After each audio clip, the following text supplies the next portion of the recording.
Alright guys, welcome to today's demonstration. So this is the page that we were working on in the last lesson.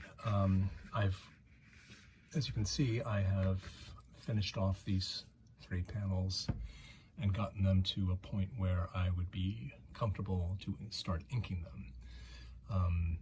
I filled in Superman's iconic S logo on his chest, and I worked out some details of his face.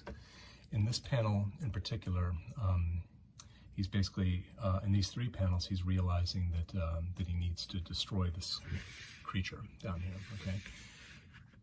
And in this one, he's really making the decision, and he's saying his line of dialogue is, "For the Justice League." So I wanted him to look particularly sort of angry and determined, and so I've got him gritting his teeth.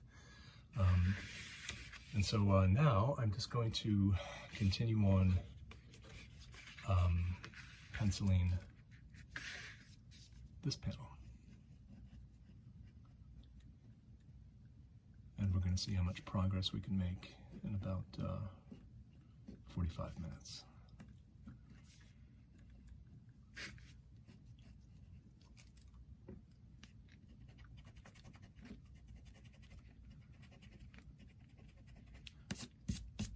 Just erasing the bit of panel border there that this hand is coming out of. Again, I've got him sort of breaking through the panel here.